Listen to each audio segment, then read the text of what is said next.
Hand over all your client files, right now. I looked up from my laptop to see Devin standing in my doorway, his 6'4" frame blocking most of the light from the hallway. His normally composed face had twisted into something ugly, part rage, part triumph. The meeting I'd been scheduled to attend with our biggest client had been mysteriously canceled 10 minutes earlier. Now I understood why. Every file, every note, every strategy document, all of it, he continued, stepping into my office without waiting for an invitation. My heart hammered against my ribs, but I kept my expression neutral as I stood up. 5 years of building something from nothing flashed before my eyes. Late nights, missed dinners, international calls at 3 a.m. I'd generated over $40 million in revenue from the relationships I'd cultivated. Of course, I said, my voice steadier than I felt. I pulled open my filing cabinet and began removing folders. Blue Mountain Hotels, Next Gen Pharmaceuticals, Oakwood Financial. The weight of them in my hands felt like holding living things. Devin watched with thinly veiled impatience, checking his watch twice. He didn't even try to hide his smirk. I don't understand, I said, placing the stack on my desk. These clients have been with me since. They're company clients, Simone, not your clients. Devin's tone was sharp enough to cut. The executive team has decided to redistribute your accounts, effective immediately. I stared at him, this man who'd praised my work just last week at the quarterly meeting. Why? Strategic restructuring, he replied, the corporate speak falling from his mouth with practiced ease. We're consolidating client management under regional directors. What he didn't say, under directors who were all men from his former company. Men who'd never brought in the level of business I had. I slid the files toward him, but kept my hand on top. You might want to review these before making any decisions. My approach with these clients is, your approach is no longer relevant. He yanked the files from under my fingers.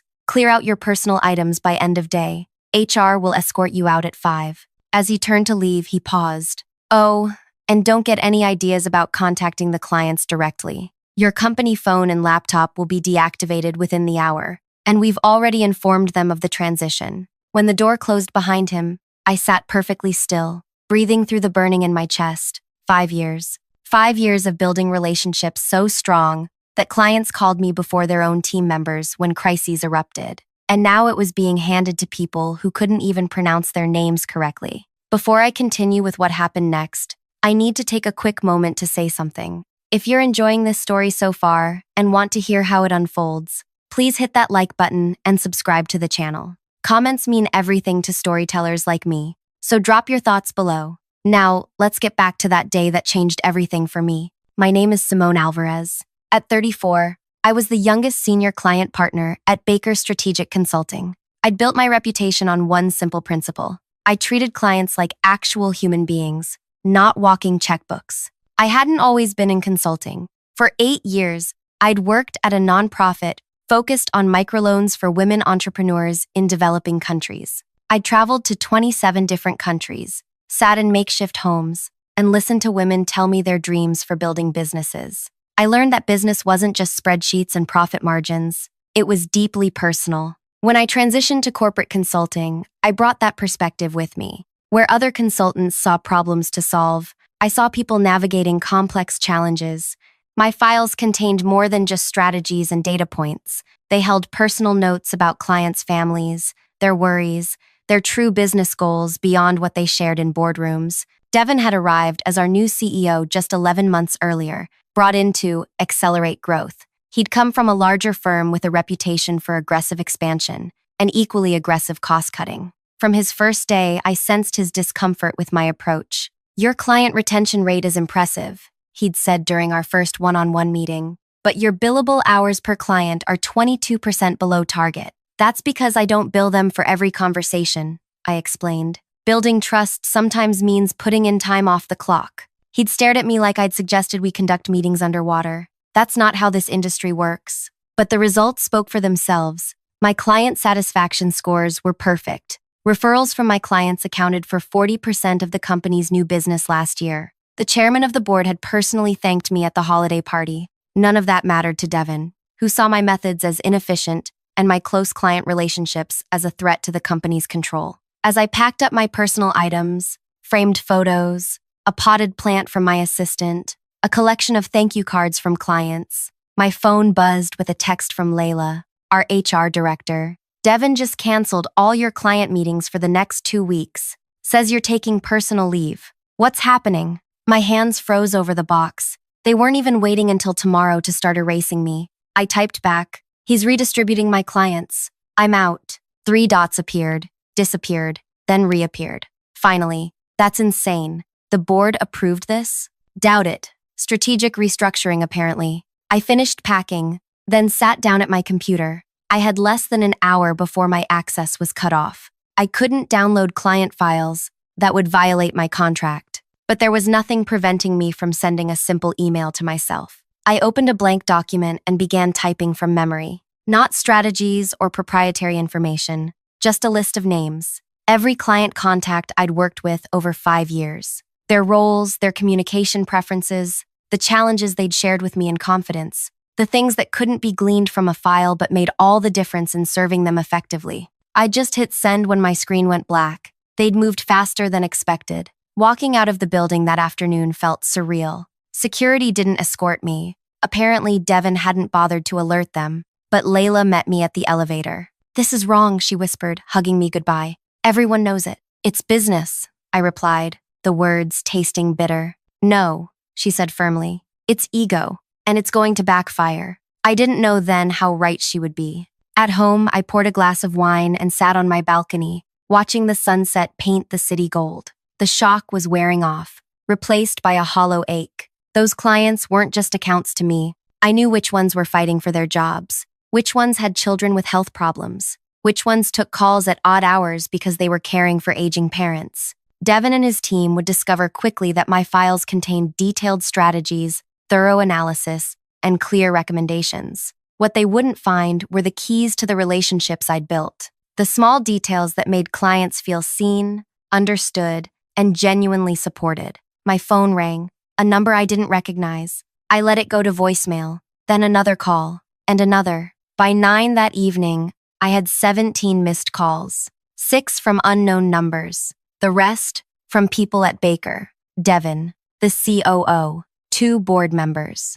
I turned off my phone and went to bed. When I woke and checked my email, my inbox had exploded. Subject lines ranged from "urgent call needed" to "please contact immediately" to one that simply read, "disaster." The message that caught my attention came from Bridget Marshall, CFO at Blue Mountain Hotels, our largest client. "Simone, heard about the change. Extremely concerned. Can we talk?" My personal number, 555-0187. I hesitated, my finger hovering over her number. My employment contract had a non-solicitation clause. I couldn't reach out to clients for a year after leaving, but there was nothing preventing them from reaching out to me. I called Bridget. "Thank goodness," she answered on the first ring. "What in the world is happening over there?" "Strategic restructuring," I said, unable to keep the irony from my voice. "That's not what I've heard," she replied. "Rumor is Devin's consolidating power by placing his former colleagues in control of major accounts." That aligned with my suspicions,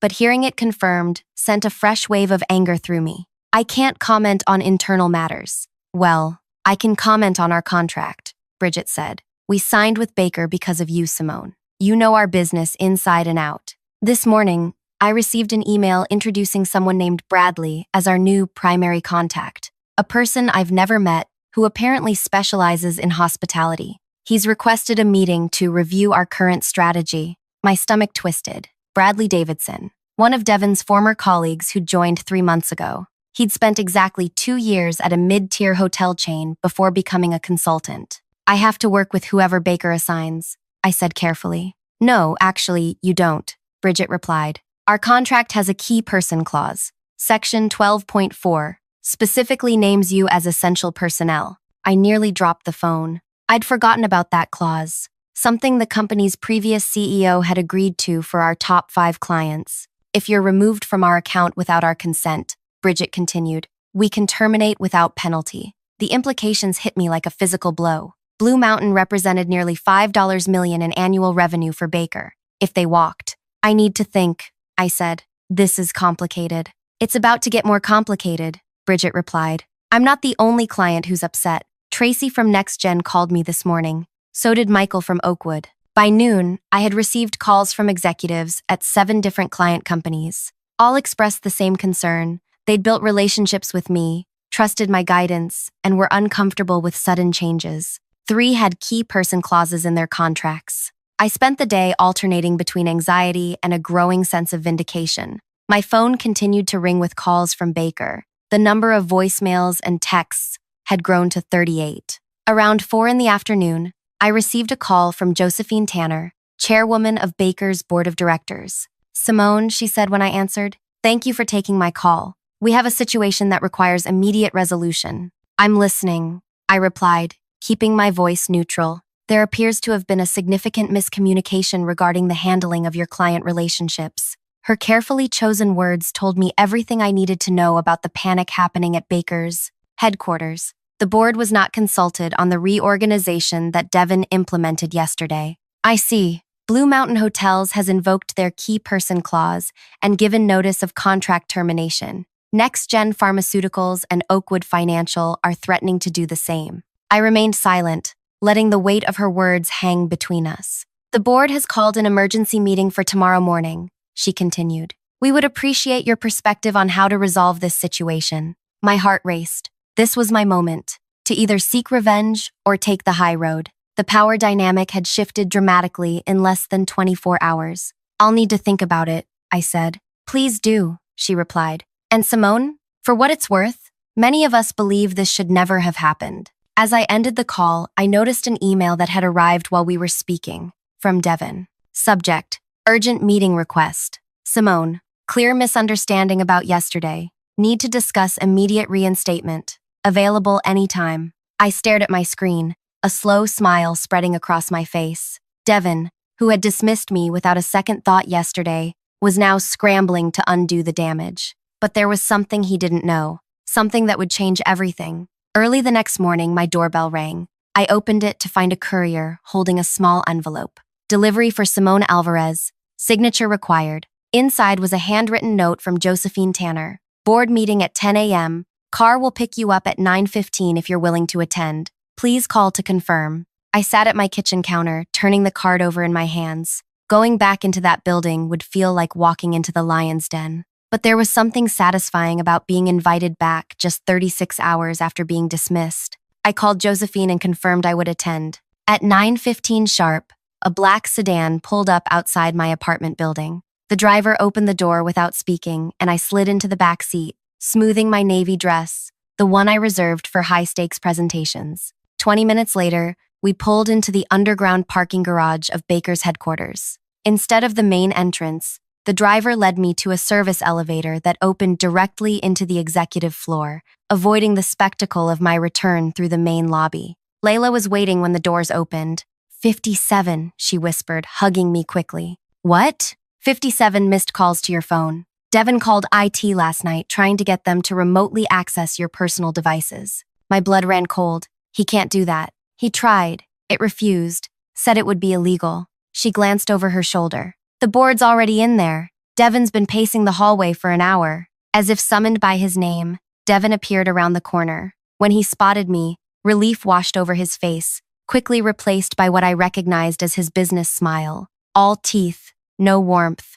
"Simone, thank you for coming in." He stepped forward as if to embrace me, then seemed to think better of it when he saw my expression. "Just a misunderstanding yesterday. Heat of the moment. I'm sure we can sort everything out." "The board is waiting," I replied, walking past him toward the conference room. The boardroom fell silent as I entered. 8 people sat around the massive table, faces tight with concern. Financial reports were spread across the surface. A projection screen displayed a single number in red, -18.4%. "Our stock price dropped since market open," Josephine explained, following my gaze. "Word got out about Blue Mountain's contract termination." I took the empty seat she indicated, directly across from Devon. His confident facade had slipped, revealing something closer to desperation. "Thank you for coming, Simone," Josephine began. "The situation is critical. Beyond the 3 clients you're aware of, we've received concerned calls from 7 others. All are requesting clarity on their account management." Devon leaned forward. "Which is why we're prepared to offer you an immediate reinstatement. Same clients, same compensation package, plus a retention bonus of..." "Devon," Josephine cut him off sharply. We agreed the board would lead this discussion. He sat back, jaw tight. Before we discuss any potential resolution, I said, I'd like to understand what happened. Was this restructuring approved by the board? Uncomfortable glances circled the table before Josephine answered. It was not. Devin implemented these changes under his operational authority, but without board notification or approval. I see. I kept my expression neutral. And what exactly was communicated to my clients? Victor, the board's oldest member, slid a folder across the table. Email communications sent yesterday morning. Standard transition language. I opened the folder to find printouts of emails sent to my clients. My eyes scanned the text, anger building with each word. As part of our commitment to providing specialized industry expertise, I read aloud, your account will now be managed by a dedicated team with deep sector knowledge. This implies I lacked expertise in their industries. No one responded. I continued reading. We've appreciated Simone's contributions and wish her well in future endeavors. This suggests I left voluntarily. Devin shifted uncomfortably. Standard transition language. It's deliberately misleading, I countered. You fired me without cause, without warning, and without transition planning for clients who specifically requested me in their contracts. You weren't fired, Devin insisted. Your role was being restructured. My access was cut off while I was still in the building. My personal items were packed in boxes when I returned from lunch. How would you define that? Before he could answer, the boardroom door opened. Warren, the company's general counsel, entered with a grim expression. Oakwood Financial just sent formal notice. They're invoking their key person clause and terminating their contract, effective immediately. The room erupted in murmurs. Oakwood represented another $3.8 million in annual revenue. That's 2 of our 5 largest clients gone in less than 48 hours, Victor said, voice tight with anger. Next Gen will make it 3 if we don't act immediately. All eyes turned to me. We're prepared to offer you not just reinstatement, but a promotion, Josephine said. Senior Vice President of Client Relations, reporting directly to the board, full autonomy over your client relationships. It was everything I would have wanted a week ago. More responsibility, more authority, protection from Devin's interference. But something had shifted inside me during those hours alone in my apartment, reading desperate messages and fielding calls from clients who had become friends. What happens to the people Devin brought in to replace me? I asked. Devin answered quickly. They'll be reassigned to other accounts, non-competing sectors. So they keep their jobs while I was nearly escorted out? No one had a good answer for that. I need some time to think, I said finally. We don't have time, Devin snapped. Blue Mountain's CEO is demanding a call this afternoon, if you're not on it. If I'm not on it, you'll lose the account. I finished for him. I understand the situation perfectly. The tension in the room was thick enough to touch. These were smart, capable people who had built a respected firm, now watching it crumble because one man's ego had driven him to dismantle something he didn't understand. May I speak candidly? I asked, looking at Josephine rather than Devin. She nodded. The issue isn't just who manages these accounts going forward. It's about trust, both with your clients and your employees. These clients trusted me because I built relationships with them as people, not just as sources of revenue. I knew about their children's soccer games and their parents' health challenges. I remembered which ones couldn't eat shellfish and which ones needed meeting materials a full week in advance because they processed information differently. I paused, making eye contact with each board member. Those details aren't in my files because they're not billable strategy work. They're human connections. But they're why those clients call me at 9 p.m. when a crisis erupts instead of waiting until morning. They're why they recommend us to their colleagues. They're why our retention rate is double the industry average. The room had grown utterly still. Devin saw that approach as inefficient, as a weakness to be corrected rather than a strength to be leveraged. And he made a decision that betrayed both your client's trust and mine. Devin's face had turned an alarming shade of red. This is ridiculous. Business isn't about holding hands and remembering birthdays. It's about delivering measurable results. Your approach isn't scalable, and that's what this company needs right now. Scalable, consistent methodology that doesn't depend on personal relationships. His words hung in the air, damning in their clarity. He truly believed what he was saying. And how are those results looking today, Devin? Victor asked quietly. 2 major clients gone. Stock in freefall? Emergency board meeting? Devin had no response. I need until tomorrow morning, I said, standing up. I'll have my decision then. And Blue Mountain? Josephine asked. I'll call Bridget.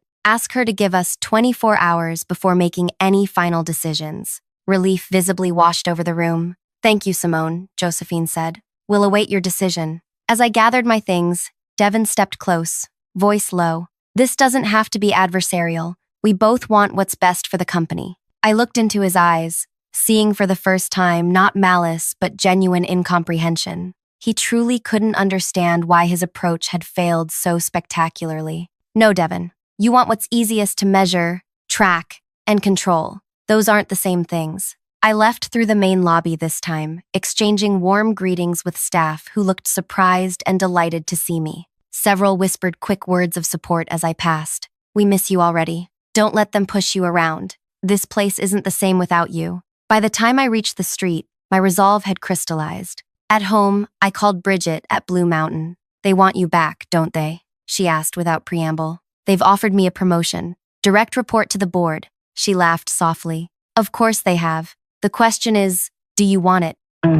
I hesitated. I'm not sure yet. Would you be willing to hold off on any final decisions until tomorrow? For you? Absolutely. Though I should warn you, I've had 3 calls from competitors since we gave notice. Everyone wants Blue Mountain's business. I appreciate the time, Bridget. After we hung up, I made similar calls to my other key clients, asking for 24 hours before they made irreversible decisions. All agreed readily. Then I turned to the stack of messages I'd been avoiding. 7 different consulting firms had reached out, having heard through the industry grapevine that I was suddenly available. 2 were Baker's largest competitors. Their offers were generous, clearly designed to capitalize on Baker's vulnerability. But it was the last message that captured my attention. From Lucas Zhang, former client and now CEO of a rapidly growing investment firm. Heard what happened. Their loss, potentially our gain. I've been waiting for the right person to lead our advisory division. That person is you. Name your terms. No rush, take the weekend to think. Lucas and I had worked together 3 years ago when he was CFO at a different company. I'd helped him navigate a challenging restructuring after a merger, and we'd stayed loosely connected since. My phone buzzed with a text from Layla. Board still in session. Devin looking ill. What are you thinking? I typed back, still deciding. Another text arrived, this one from a number I didn't recognize. This is Warren, GC, from Baker. Off the record, board discussing Devin's future. Vote of confidence scheduled for tomorrow a.m. Your decision may influence outcome. I set my phone down, suddenly overwhelmed by the weight of the choices before me. Return to Baker with more power but the same underlying culture? Join a competitor and bring my clients with me? Accept Lucas's offer to build something new? Or perhaps there was another option, one I'd been turning over in my mind since walking out of Baker's offices yesterday. An option that would change everything. I opened my laptop and began to write. When I woke the next morning, my decision was clear. The night had brought clarity, and a plan that felt right not just for me, but for everyone involved. I dressed carefully in a charcoal gray suit I'd bought to celebrate landing Blue Mountain as a client 3 years earlier. It felt fitting to wear it today. At 8:30 a.m. I called Josephine. I've made my decision, I said when she answered. I'd like to present it to the board in person. We're meeting at 9, she replied. I'll send a car. 40 minutes later, I walked back into the boardroom. The atmosphere was even more tense than yesterday. Devin sat apart from the others, his expression thunderous. Several board members wouldn't meet his eyes. Thank you for coming, Simone, Josephine began. Before you share your decision, I should inform you that the board has spent considerable time discussing the events of the past few days. We've reached some preliminary conclusions, but we'd like to hear your thoughts first. I nodded, taking a deep breath before speaking. I won't be returning to Baker, I said. Devin's posture relaxed slightly,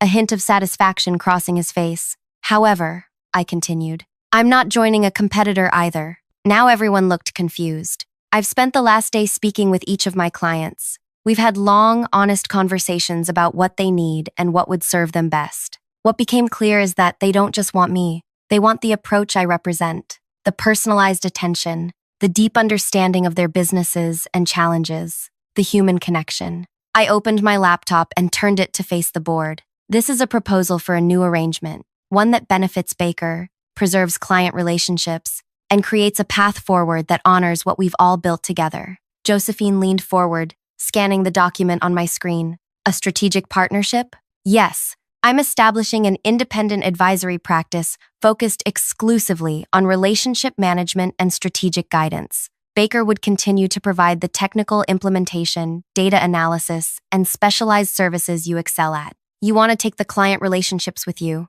Devin said flatly. I'm proposing a collaborative model where we each do what we do best. You've made it clear you want Baker to focus on scalable, standardized methodologies. That has value, but it's not what these particular clients need from their primary advisor. Victor was nodding slowly. A boutique front end that feeds into our deeper technical capabilities. Exactly. Clients get the personalized attention they value from me, while still benefiting from Baker's considerable resources and expertise. Baker retains a significant portion of the revenue without having to manage the high-touch relationship work that Devin finds inefficient. And you get to build your own business using our client base, Devin said, his tone accusatory. I get to preserve relationships that took years to build and that you were willing to discard in a day, I countered. The alternative is that these clients leave entirely, which benefits no one. Warren, the general counsel, was reviewing the document with interest. This is remarkably detailed for something you developed overnight.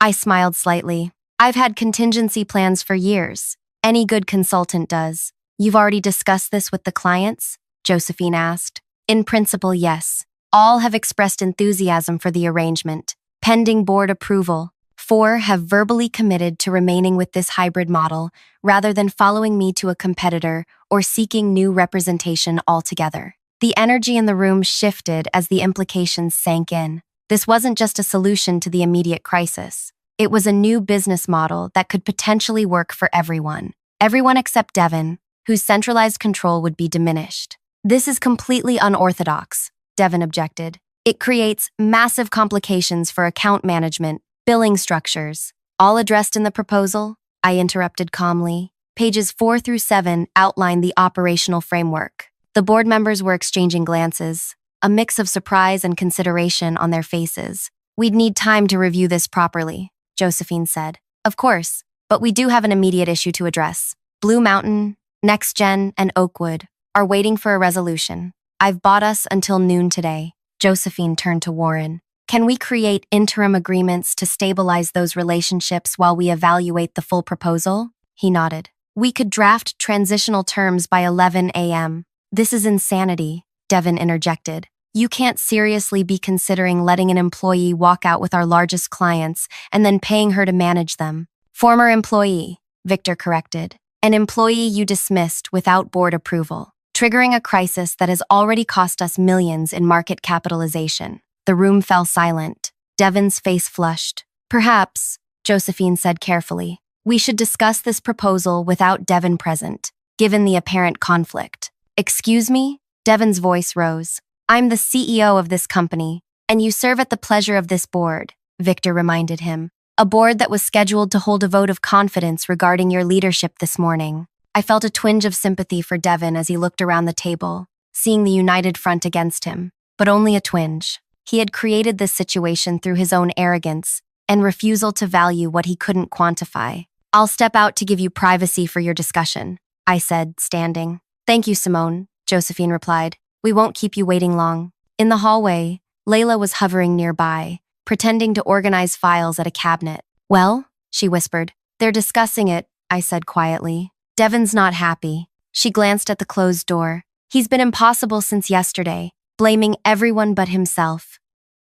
20 minutes later, the boardroom door opened. Josephine emerged alone. The board has reached a unanimous decision, she said. We'd like to move forward with your proposal, with some minor adjustments to the financial terms. Warren is drafting the interim agreements now. My heart leapt. And Devin? Devin has been asked to take a leave of absence while the board evaluates his position. Victor will serve as interim CEO. It was more than I'd expected, and exactly what Baker needed. I'll call the clients immediately, I said. Josephine squeezed my arm. Thank you, Simone. Not just for this solution, but for showing us what we nearly lost. Over the next 4 hours, events moved with dizzying speed. Warren drafted interim agreements that all 3 key clients accepted immediately. I called each personally, explaining the new arrangement. Their relief was palpable. I knew you'd find a way forward, Bridget told me. This actually gives us the best of both worlds, your personal attention and Baker's resources. By mid-afternoon, Baker's stock had stabilized as rumors of a solution spread through the market. By close of business, I had signed a formal partnership agreement that would allow me to build my independent practice while maintaining a privileged relationship with Baker. And Devon? The official announcement came 3 days later. He would not be returning from his leave of absence. Instead, the board had appointed Victor as permanent CEO, with a mandate to refocus the company on client relationships supported by technical excellence, not the other way around. 1 week after being unceremoniously dismissed, I sat in my new office, a small but elegant space in a building just 2 blocks from Baker's headquarters. My phone rang. Lucas Zhang. "Congratulations on the partnership arrangement," he said when I answered. "Very creative solution. Thank you. Though I'm curious how you heard about it so quickly." He laughed. "Word travels fast when someone rewrites the rules. Are you still taking on select new clients? Because my offer stands. I might have room in my portfolio," I replied, smiling. "Let's talk next week." As I hung up, my assistant, yes, I'd already hired one, appeared at my door. "Your 2 p.m. is here, and this just arrived for you." She handed me a small envelope. Inside was a handwritten note from Josephine. "Devon cleared out his office today. Thought you might like to know that when he opened the client files you left, he finally understood. Too late for him, but not for Baker. We're grateful. Jay." I smiled, tucking the note into my desk drawer. My revenge hadn't required sabotage or public humiliation. It hadn't needed grand gestures or scorched earth. It had simply required patience and letting nature take its course, allowing Devon to discover for himself that true client relationships couldn't be reduced to formulas or transferred like assets on a balance sheet. By trying to standardize something inherently human, he had destroyed the very thing he sought to control. Later that afternoon, I walked to my first client meeting as the founder of Alvarez Advisory Partners. The sign on the door was still temporary, a printed paper taped to frosted glass,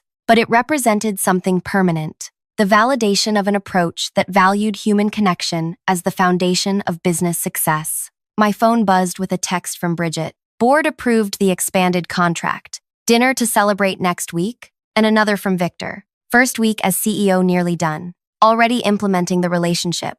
Focus strategies you recommended. Coffee soon to discuss?" I smiled, slipping my phone back into my pocket as I prepared to greet my client. In the end, my best revenge wasn't taking Baker's clients or celebrating Devon's downfall. It was creating something new that honored what I had always known to be true. In business, as in life, relationships are everything. Numbers matter, but people matter more. And some lessons can only be learned the hard way. If you found this story meaningful, please hit that like button and subscribe to hear more authentic workplace stories. Have you ever had to stand your ground when someone undervalued your approach? Share your experience in the comments. I read every single one. Until next time, remember that your unique approach isn't something to apologize for. It might just be your greatest strength.